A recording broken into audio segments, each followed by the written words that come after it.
네, 여러분 안녕하십니까? 이거 부정선거를 밝혀야 되는데 지금 곧 고지가 보입니다. 민경욱 대표가 열심히 싸워주고 계시니까요. 오늘 전화 연결해서 알아봅니다. 민 대표님 안녕하십니까? 네네, 안녕하십니까, 이봉규 대표님. 네. 예. 저희는 이제 이게 제 생각하고 같으실 텐데 우리 민경욱 대표도 부정선거를 밝혀는데 노력을 해야 다음 대통령 선거를 치르든 말든 우리가 정권 교체를 바라볼 수 있지 않겠습니까? 맞습니다. 예. 저쪽 부정선거는 세계에서 가장 강력한 후보라도 부정선거를 이길 수 있는 사람은 없다고 제가 이제 주장을 했습니다. 그렇죠. 그 좋은 예가 트럼프 대통령입니다. 그래서 네. 제가 트위터에 네. 그 사항을 영어로 트위트를 했더니 네. 미국에 있는 사람들도 영어를 쓰는 사람들도 그거를 네. 리트윗을 막 하고 있더라고요. 그러니까 세계에서 가장 능력 있는 후보라도 부정선거에 맞서 싸워서 이길 수는 없다. 트럼프 대통령이 가장 좋은 예다. 사례다. 이렇게 얘기를 이제 제가 했는데요. 네. 지금 당내에 계시는 훌륭한 후보들이 계십니다. 네. 윤석열, 최재형, 홍준표, 황교안 네, 다들 네. 계신데 그분들 중에 자기가 그냥 당내의 후보가 되면 무난하게 당선이 될 것이다라고 생각을 한다면 그분은 좀 머리가 나쁘신 분입니다. 그 착각이에요, 그건 진짜. 착각입니다. 네. 왜냐하면 네. 저쪽은 지금 듣기만 해도 소름이 끼치는 세 가지의 강력한 무기를 갖고 있는데 그것이 이틀간에 걸친 사전선거, 네. 다음에 하나의 서버로 연결이 되어 있는 전국의 전자개표기, 네. 다음에 모든 사람의 정보를 연결시킬 수 있는 QR코드 예. 세 개를 갖고 있거든요. 이 세 개를 맞서서 세 개를 갖고 싸우는데 삼지창을 갖고 싸우는데 아무것도 없이 순진하게 덤비면 안 되고요. 특히 네. 지금 최재형이나 윤석열 같은 분은 선거를 한 번도 해보지 않은 사람입니다. 그러네요. 저도 정치부 기자를 오랫동안 하고 다음에 청와대 대변인도 하고 그래서 정치를 안다고 생각했지만 선거는 다른 겁니다. 완전히 해보니까. 네, 다르죠. 그렇기 때문에 이분들이 너무 넋을 놓고 지금 자신을 하고 부정선거의 무서움을 잘 모르고 있다면 지금이라도 깨우쳐야 됩니다.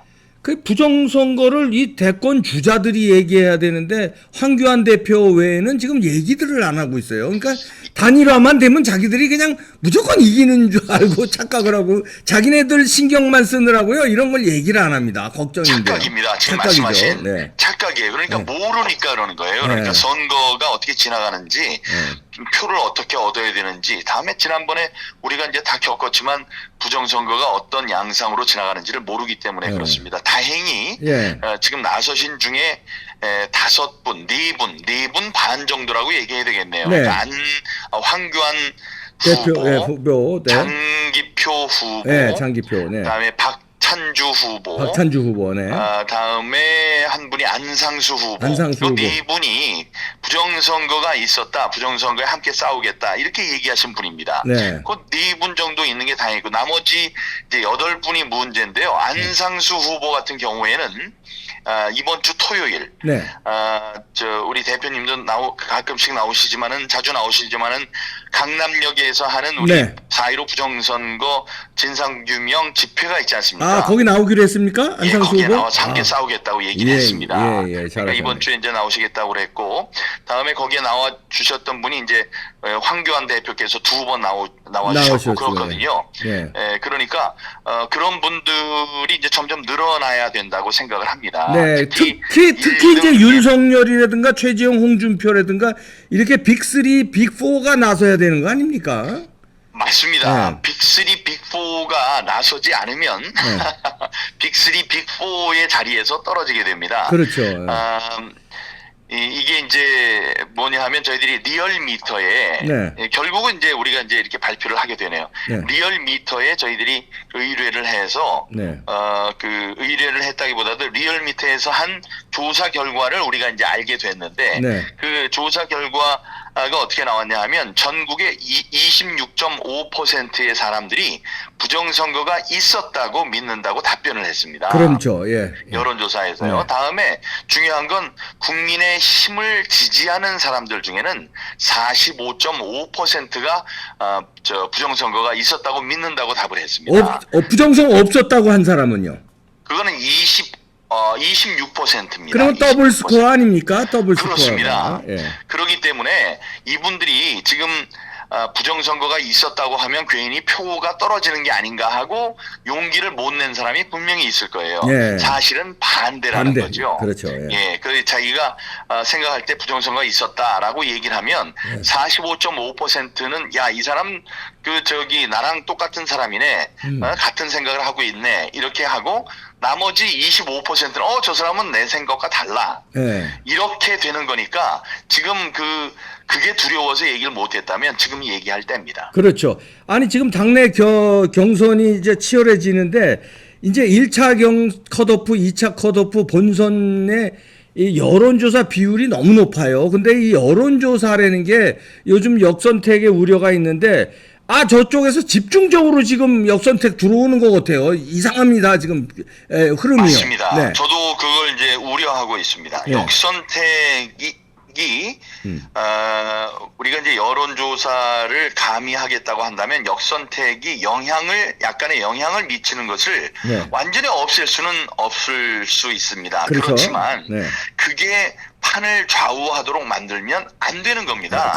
왜냐하면 역선택이라는 게 뭐냐면 우리의 상대가 될 사람으로 저 사람을 고르면 우리가 이길 것이다. 저 사람이 약점이 많기 때문에 이길 것이다. 이렇게 하고 찍는 거거든요. 근데 그런 사람이 우리가 생각할 때 강력하다고 하는 사람이 아닌. 그렇죠.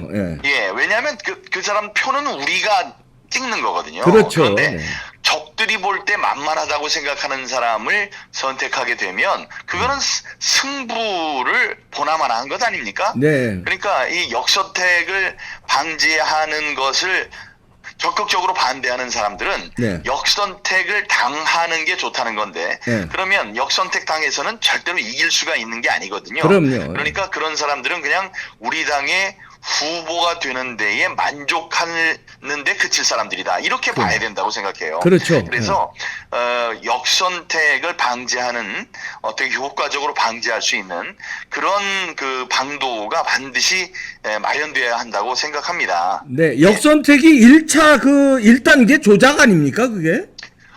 조작이죠. 네, 마지막 단계는 부정선거고, 맞습니다. 부정선거 전에 약간 여론을 마사지해서 부정선거에 쉽게 가기 위해서 1단계 여론 조작 아닙니까, 이게? 정당한 부정선거입니다. 그렇죠. 그러니까 부정선거를 하면서도 걸리지 않을. 아니 이거는 내가 머리 굴려서 저 사람이 되면은 우리가 이길 거라고 생각을 해서 당당하게 여론조사를 했는데 무슨 이게 불법이냐 이렇게 그러니까. 얘기할 수 있는 아주 교묘한 부정선거의 1단계라고 생각합니다. 그러니까 이거를 당리당략 혹은 사리사욕 자기에게 유리하다고 해서 그걸 덜컥 받아들인다면 나중에 국민들의 심판을 받을 것이라고 생각합니다. 네. 지금 이제 여권과 청와대 그다음에 선관위는 어떻게든지 지금 재검표 재판에 들어가 있는 거를 이제 판정을 뭉개서 어떻게 대선까지 어떻게 뭉갤 수 있으면 뭉개려고 그러는 것 같은데 결판이 나는 겁니까? 어떻게 되는 겁니까? 걱정입니다. 오늘도 사실은 두 개의 재판이 있었습니다. 재판이 있었는데 하나는 기독자유당 지금은 국민혁명당으로 바꾼 기독자유당이 비례대표 투표용지 를 재검표해야 되겠다 하는 그 준비 단계로 준비 기일을 잡았습니다. 준비 기일 오늘이죠. 그게 잡았고 다음에 서울의 도봉을 지역에 출마했던 김선동 의원이 있습니다. 김선동 후보가 자기의 지역구에서도 이게 선거가 잘못됐다는 확신을 갖고 선거 무효 소송을 치렀는데 거기에 대한 준비 기일도 오늘 같이 있었습니다. 앞으로도 이런 게 그럼 이게 끝이 아니라 계속 있는 건가요? 지금 두 개가 더 남아 있네요. 두 개가 남아 있는데 하나는 이제 10월 1일 날 윤갑근 윤갑근 후보께 하나 있고요. 하나가 지금 생각이 안 나는데 지금 이 두 개 그 비대표 선거에 대한 것도 재검표가 되고요. 예. 김선동 의원의 것도 재검표가 되고. 재검표가 됩니다. 그러니까 일단은 뭐 기억나는 것만 해도 세 개의 재검표 일정은 잡혀 있다고 봐야 합니다. 하나 걱정이 되는 거는 지금 윤갑근 후보가 청주 상당군데 원래는 8월 10일 날 재검표를 하기로 돼 있었죠. 그런데 그 사람들이 코로나 때문에 이게 안 된다 해서 말도 안 되는 걸로 10월 1일로 연기를 해놨습니다. 대표님, 그런데 어떤 일이 벌어졌습니까? 정정순 후보가 의원직 면직에 해당하는 형을 받았죠. 그래서 확정이 돼서 선거 박탈당했죠. 그렇습니다. 그러면 그 재검표 안 하고 넘어가 버리겠네요. 바로 그겁니다. 그러니까 이거는 내년에 그냥 재선거를 한다. 그러니까 재검표를 할 수 없다. 이렇게 넘어가려고 할까봐 그게 걱정입니다. 그것 때문에 이 사람들이 재판의 일정을 모를 리가 없죠. 8월 10일만 모면하면 10월 1일로 미뤄놓으면 그 사이에 정정순에 대한 판결이 있어서 재선거가 있게 된다. 그러니까 재검표를 안 해도 된다. 이런 잔머리를 굴렸을까봐 그게 아주 걱정인데요. 윤갑근 후보가 강력하게 요청을 해서 재선거와 관계없이 그 전에 이 재검표를 해야 한다는 우리의 요구를 관철시켜야 된다고 생각합니다. 대통령 선거 전에 어떻게 끝장 볼 수 있겠습니까? 아니면 저들의 그 작전에 그거는 우리들이 만들어내야 하는 것입니다. 이 사람들이 서면을 썼던 것을 보면 중앙선관위에서 우리 6.28 재검표가 있기 전에 그 사람들이 뭐라고 썼냐 하면 이게 빨리 해서 대선 전에는 해야 되지 않겠느냐라고 썼어요. 제가 그걸 보고 참 이 자식들 한심한 놈들이다. 정말 이런 발톱을 숨기고 그러니까 그렇게 해야 한다는 거는 그때까지 미루려는 심사가 나온 거거든요. 그러네요. 그러니까 재검표를 대선이 있기 전까지는 안 하겠다고 마음을 먹으면서 자기네들이 이 제스처는 그래도 이 대선 전에는 해야 되지 않겠습니까라고 이렇게 뭐 변죽을 울린 거였습니다. 그런데 우리들이 강력하게 얘기를 하고 대법관들이 바뀌고 하면서 6월 28일 날 이제 됐지요. 근데 6월 28일 날 이제 됐는데 이번에 이 대법관들이 하는 이제 양태를 보면 검증하기 위한 자료로 우리가 검증 자료로 신청을 해서 증거로 보관해 놨던 걸 보여달라고 그랬는데 여태까지 안 보여주고 보여주지 않겠다고 그러고 사진도 다 삭제해 버렸습니다. 그래서 우리가 배춧잎 잎사귀 말이야 그거를 보여달라고 하는데 그거를 이제 안 보여줄 거냐 그리고 난리를 쳤죠. 황교안 대표께서도 난리를 쳤고 그러니까 이 사람들이 뜨거 이러면서 보여준다고 이제 내놓은 그 배춧잎 투표 용지에 대해서 지금 그게 위조됐다는 그런 시비가 일고 있습니다. 그 시비가 있더라고요. 그러니까 이거는 위조된 거를 증거로 잡아놓으라고 그랬는데 그걸 잡아놓고 다시 보여주는 게 또 그것을 위조했다는 지금 의혹이 일고 있거든요. 그래서 그 당시에 참관인으로 들어갔던 김철영 장군이 있습니다. 중장, 공군 중장, QR 코드의 전문가신데 그분이 오늘 천대엽 대법관에 대해서 경위를 설명하라는 요청서를 접수를 시켰습니다. 무슨 뜻이냐? 자기가 그때 보았을 때에 보았던 배춧잎 투표용지와 지금 너희들이 보관하고 있었던 것이라고 내놓은 배춧잎 투표용지는 분명히 다르다. 게다가 그걸 봉인을 한다고 하지 않았느냐. 봉인을 한다고 했고 봉인 때문에 우리한테 사진도 못 찍겠다고 했는데 이번에 이동환 변호사가 그거를 달라고 그랬을 때는 그냥 파란 봉투 안에 그냥 그 봉인도 없이 왜 봉인이 없느냐 그랬을 때 대답도 못하고 그냥 퍼런 종이 안에다 종이 봉투 안에서 그냥 꺼내줬다. 이거는 올바른 그 증거를 보관하는 절차도 아니고 봉인을 훼손했다는 것은 이건 범죄행위다. 이런 것에 대한 소명을 구하는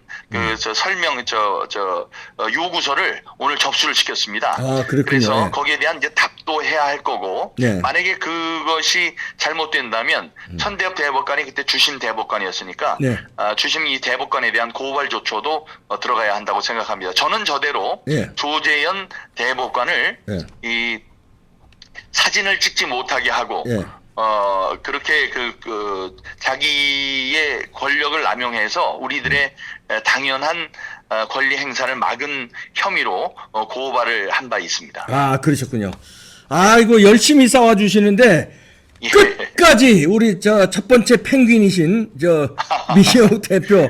아, 이제 뭐 펭귄들이 뭐 한규환 대표도 나오고 이제 막 쭉쭉 펭귄들이 나오고 있어요. 대권 주자들도. 그렇습니다. 국민들도 그리고 그렇고. 대표님께서 네. 이제 저희들이 이제 새로운 여론조사 이제 돈을 들여서 네. 많이 들여서 이제 여론조사를 곧 할 겁니다. 네. 그러면 이제 결과가 또 나오게 되겠죠. 네. 제가 볼 때는 지금 나온 것보다도 더 이제 자세한 여론조사를 할 거고 네. 이번에 한 여론조사 기관은 좌성향이었습니다. 그러니까 그런 걸로 보면 이번에 조사된 것보다는 더 높은 그렇겠죠. 율이 나올 수 있습니다. 비율의 사람들이 부정선거를 믿고 있다고 이렇게 생각할 네. 수 있습니다. 그렇게 되면 이 세상이 이제 얼마나 바뀌는지 그 추세를 볼 수 있게 될 겁니다. 그럼요. 그러면 그 추세를 좀 많은 사람들에게 알려서 네. 함께 싸울 수 있도록 그렇게 해야 되겠습니다. 네. 많이 알리는데 저도 조금이라도 힘을 보태고요. 자, 1인시 여러분들 많은 강남역에서 매주 토요일마다 하니까요. 그 법원에서는 또 매일 또 이루어지고 있으니까 여러분들 많은 관심 부탁드립니다. 민경옥 국토본 상임 대표였습니다. 고맙습니다. 감사합니다, 네. 대표님. 네, 감사합니다. 아이고, 포기하지 않으면 이깁니다. 네, 뭉칩시다. 마치겠습니다.